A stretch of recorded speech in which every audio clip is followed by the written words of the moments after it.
नमस्कार मित्रों, स्वागत है आपका संत कृपा बायोलॉजी क्लासेस में। रीट लेवल 2 साइंस के मॉडल पेपर अपन डिस्कस कर रहे हैं। अब तक 5 मॉडल पेपर अपने हो चुके हैं और ये छठा मॉडल पेपर लेके आए हैं। अभी क्लास 6 को शुरू कर रखा है और इसका करीब एक मॉडल पेपर और बनेगा। करीबन 20 क्वेश्चन और बनेंगे, मतलब लगभग 150 क्वेश्चन के अंदर आपकी 6 क्लास RBSc कंप्लीट हो जाएगी।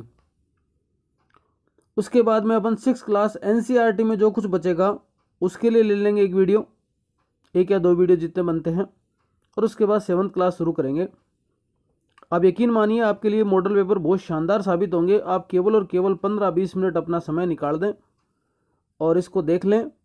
कोई आपको ठीक लगता है चीज़, एक्स्ट्रा ऐसी लगती है जो आपको बिल्कुल नहीं आ रही, आप उसको नोट कर लें। बाकी केवल और केवल एक बार सुन लें बस, इनको ज़्यादा कुछ नहीं करना। कुछ समय बाद में इनकी आपको एक क्लास है वो पूरी होते ही मैं आपको इनकी PDF भी उपलब्ध करवा दूंगा। बस एक बार देख लें। PDF में केवल क्वेश्चन मिलेंगे, लेकिन यहाँ पर मैं आपको कुछ एक्सप्लेन भी कर रहा हूँ साथ में, तो यहाँ एक बार देखना जरूरी है। उसके बाद में आप PDF को देख लें। चैनल को अभी तक आपने सब्सक्राइब नहीं किया तो कर लें। कई लोग ऐसे हैं जो ऐसे देख रहे हैं, सब्सक्राइब नहीं किया है, तो उसमें आपका कुछ बिगड़ता नहीं है। सब्सक्राइब कर दें, क्योंकि यहाँ पर बायो से संबंधित बहुत सारी चीज़ें आपको मिलती रहेंगी, चाहे वो रीट का है, चाहे फर्स्ट ग्रेड का है, इन फ्यूचर सेकंड ग्रेड आती है, वो है, सब चीज़ें आपको रेगुलरली यहाँ पर मिलती रहेंगी। क्वेश्चन शुरू करते हैं अपन। देखो, पौधे भोजन का संग्रहण किस रूप में करते हैं? देखिए, पत्तियों के द्वारा भोजन बनेगा, और भोजन जितना बनता है उतना तो पादपों को चाहिए नहीं, तो जो एक्स्ट्रा भोजन बन गया उसका भोजन के रूप में जो भोजन का संग्रहण है वो किस रूप में करते हैं? तो आपको इसका आंसर देना है मंड। और मंड को ही बोलते हैं स्टार्च, मतलब प्लांट है वो स्टार्च के रूप में फूड का क्या करते हैं? स्टोरेज करते हैं। जंतुओं के संदर्भ में कोई बात आए तो आपको याद रख लेना है ग्लाइकोजन। जंतुओं के संदर्भ में ग्लाइकोजन ज़्यादा बढ़िया रहेगा, लेकिन पादपों के संदर्भ में जो आ जाएगा वो आ जाएगा स्टार्च, या इसको मंड बोल सकते हैं। आगे देखें, फोटोसिंथेसिस एक प्रक्रिया है जिसके द्वारा पादप क्या करते हैं? भोजन बनाते हैं। देखिए, पादपों के संदर्भ में दो महत्वपूर्ण क्रियाएं हैं, एक फोटोसिंथेसिस, एक रेस्पिरेशन। लगभग एक दूसरे की अपोजिट प्रक्रिया।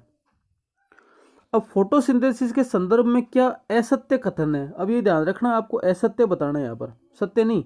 इनमें से कोई एक कथन ऐसा होगा जो क्या होगा? असत्य है, वो आपको छांटना है चारों में से। पहला कथन दे रखा है, देखो, पत्तियां लाइट व क्लोरोफिल की उपस्थिति में प्रकाश संश्लेषण की प्रक्रिया करती हैं। एकदम एक्यूरेट, 100% सही बात है। लाइट होगी, सनलाइट, और क्लोरोफिल दो होगा, उसकी उपस्थिति में फोटोसिंथेसिस की प्रक्रिया करेंगी, पत्तियां करेंगी। बिल्कुल सही बात है। इस प्रक्रिया में ऑक्सीजन का उपयोग व जल का निष्कासन होता है। ये थोड़ी जमने वाली बात नहीं है, आगे देखते हैं। पहले, संश्लेषण से संचित भोजन स्टार्च के रूप में स्टोर होता है, ये बात पहले देख चुके अपन।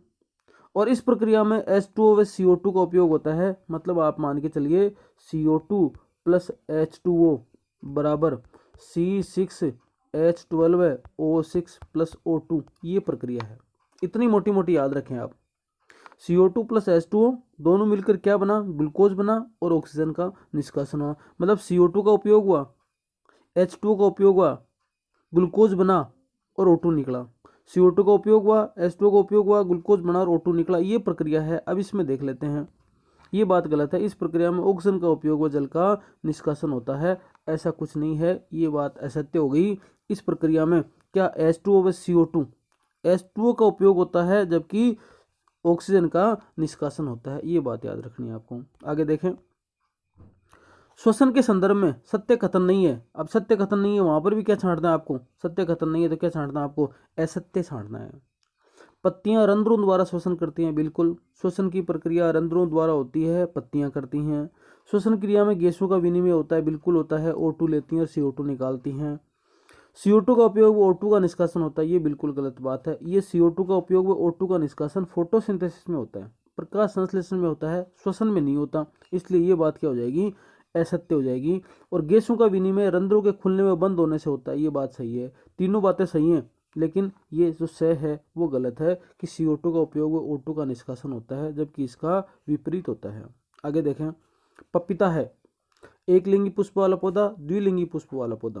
देखिए द्विलिंगी पुष्प वाला पौधा मतलब पादप ऐसा जिसके ऊपर जो पुष्प लगे उसके ऊपर पुंकेसर और स्त्रीकेसर दोनों हो, ऐसे पौधे को बोलेंगे द्विलिंगी पुष्प वाला पौधा। मतलब उसके पुष्प में दोनों लिंग हो, नर और मादा दोनों लिंग हो। जबकि पपीता ऐसा होता है कि वो एक लिंगी पौधा होता है, या तो पपीता होगा नहीं पपीती होगी, मतलब या तो मेल होगा या फिर क्या होगा, फीमेल ही होगा। इसीलिए पपीते का पेड़ एक अकेला नहीं लगता। पपीते के पेड़ लगाते हैं तो उसमें कई सारे पेड़ लगाते हैं, उसमें से कुछ नर हो जाएंगे कुछ मादा हो जाएंगी, और फिर आपस में क्या हो जाएगा, उनका फर्टिलाइजेशन की प्रक्रिया है वो कंप्लीट हो जाएगी। इस तरह से एक लिंगी पुष्प वाला पौधा है वो क्या है, पपीता है। आगे देखें, निम्न में से कौन सा एक लिंगी पादप नहीं है। पपीता तो आ गया, ककड़ी है वो भी एक लिंगी है, मक्का है वो भी एक लिंगी है, इसलिए क्या नहीं है, गुलाब है, गुलाब का फूल है वो है एक लिंगी नहीं है, द्विलिंगी पौधा होता है। गुलाब के बारे में एक बात और पढ़ी थी अपन ने कि कायिक प्रजनन में इंपॉर्टेंट है ये। गुलाब की टहनी को भी काट के क्या कर सकते हैं अपन, लगा सकते हैं। आगे देखें, फिसल पट्टी पर फिसलता बालक गति करता है।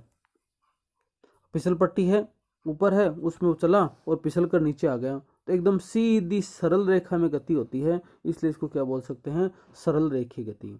आगे देखें, सुमेलित करना है, कुछ गतियां दे रखी हैं, कुछ उदाहरण दे रखे हैं। इन चारों में से सरल रेखीय गति का कौन सा उदाहरण है।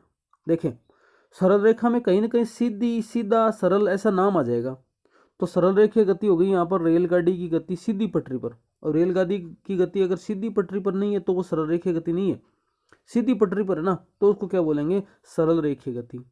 वृत्ताकार गति है ना, वृत्त के अंदर घूमना, जैसे मान लो कि जो आपके चक्री जो झूला है ना, ये चक्री झूला है ना, उसके अंदर राउंडेड राउंडेड ऐसे ऐसे घूमते हैं चक्री झूले में ऐसे, तो वो क्या होगी, एक वृत्त के ऊपर घूम रही है, तो वो क्या होगी, वृत्ताकार गति होगी। तीसरी दे रखिए आवर्त गति। आवर्त मतलब एक ही प्रक्रिया बार बार में आवर्तित होती रहे, और सबको पता है वो घड़ी का पेंडुलम है, उसकी एक आवर्त गति होती है। ठीक है, एक एक झूला जैसे अपन झूलते हैं, जैसे पेड़ के ऊपर जो रस्सी बांध के झूला झूलते हैं, वो भी क्या होगी, एक आवर्त गति होगी। लेकिन जो चक्री वाला झूला है वो वृत्ताकार गति है। और कंपन गति आपको पता है, तने हुए धागों को हिलाने पर, दो धागे हैं, जैसे मान लो कि आप किसको कैसे समझो कि ये दो एक कोई रस्सी है और इसके ऊपर आपसे धागा बांध रखा है, ऐसे ऐसे, ये कोई दो जगह स्थान थे उसके ऊपर एक धागा बांध रखा है। अब उसको अगर हिलाएंगे, उसको हिलाएंगे तो क्या होगा, उसमें कंपन आएगा, तो क्या हो जाएगा, तने हुए धागों को हिलाने पर कंपन गति होती है। ये वाली बात होगी। आगे देखें, स्टैंड पर खड़ी साइकिल के पहिए की गति है ना, कोई साइकिल है वो स्टैंड पर खड़ी है और उसके पहिए की गति है, तो वो अपन वृत्ताकार गति नहीं बोलेंगे, जबकि क्या है, घूर्णन गति है। घूर्णन गति उसको बोलते हैं जो किसी एक अक्ष के ऊपर ही क्या होती है, घूमता रहता है, एक फिक्स अक्ष के ऊपर घूमना घूर्णन गति है। जबकि वृत्ताकार गति में तो ये क्या, वर्त बनता बनता बनता बनता बनता आगे स्थान पे जाता है, तो वृत्ताकार गति है। जबकि घूर्णन गति में किसी एक स्थान पर ही जो है वो चीज घूमती रहती है, उसका अक्ष बिंदु एक होता है। आगे देखें, सीधी सड़क पर साइकिल का चलना गति है। अब सीधी सड़क है उस पर साइकिल चलेगी, इसका मतलब सरल रेखीय गति तो अपने आप हो जाएगी। लेकिन साथ साथ में जो टायर है, वो जो पहिया है, वो एक अक्ष पर भी घूम रहा है, इसलिए उसको क्या बोल सकते हैं, घूर्णन गति भी बोल सकते हैं। तो सरल और घूर्णन दोनों हो जाएंगे, इसलिए इसका आंसर हो जाएगा ए व ब दोनों। आगे देखते हैं, लंबाई का अंतर्राष्ट्रीय मात्रक है। लंबाई है या मान लो दूरी है, क्योंकि दूरी का ही सिंबल हो गया एक तरीके से लंबाई, तो लंबाई और दूरी है, दोनों का जो अंतर्राष्ट्रीय मात्रक है वो क्या हो जाएगा, मीटर। आपको याद रखना है, दूरी और लंबाई दोनों का अंतर्राष्ट्रीय मात्रक क्या है, मीटर होगा। आगे देखें, वीणा के तार की गति है। वही बात कि वीणा के तार कसे हुए होते हैं और फिर आपने उसको छेड़ा तो उसमें एक धुन भी आएगी, कंपन आएगा, तो कैसी हो जाएगी, वो कंपन गति हो जाएगी। कि वीणा के तार की गति कैसी हो जाएगी, कंपन गति। आगे देखें, बल के संदर्भ में सत्य नहीं है। अब चार बातें दे रखी हैं, चार में से एक बात ऐसी है जो बल को नहीं परिभाषित करती, बल को नहीं एक्सप्लेन करती, वो कौन सी हो सकती है। देखें, वस्तु की स्थिति में परिवर्तन कर सकता है। बल के द्वारा क्या होगा कि वस्तु की स्थिति में परिवर्तन हो जाएगा, बिल्कुल है। ये कोई स्थान पर, ये कोई चीज़ पड़ी है, आपने उसको बल लगाया और बल लगाने के बाद यहाँ भेज दिया, इसका मतलब उसकी क्या होगी, स्थिति में परिवर्तन हो गया। उसकी गति में परिवर्तन हो गया, बिल्कुल है। कोई स्थिर वस्तु है, आपने उसको धक्का मारा, वो चल पड़ी, गति में परिवर्तन हो गया। और कोई चली हुई वस्तु है, उसको आपने रोक दिया, मतलब उसकी गति में परिवर्तन हो गया, बिल्कुल हो सकता है। तीसरा, वस्तु की गति की दिशा में परिवर्तन हो सकता है, बिल्कुल है। जैसे मान लो कि कोई बॉल आ रही है है ना, और बॉलर ने बॉल करी और बैट्समैन ने उस पर चौका मार दिया, इसका मतलब वो आ रही थी किस दिशा में और चौका मार दिया किसी और दिशा में, तो जो है बॉल की दिशा को क्या कर दिया, परिवर्तित कर दिया।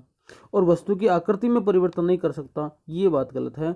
बल है वो वस्तु की आकृति में परिवर्तन भी कर सकता है। जैसे मान लो कि स्प्रिंग देखो आप, है ना, तो स्प्रिंग है इस प्रकार से है और जब आपने उसको खींच दिया तो ऐसे हो गई, इसका मतलब उसकी आकृति है वो बढ़ गई। रबड़ है, रबड़ है जो चोटी में डालने वाला, उसको भी आप खींचोगे तो उसकी लंबाई में क्या हो जाएगा, परिवर्तन आ जाएगा। तो स्थिति में या आकृति में, गति की दिशा में परिवर्तन करना ही बल कहलाता है। स्थिति में, गति की दिशा में और आकृति में परिवर्तन ही बल है।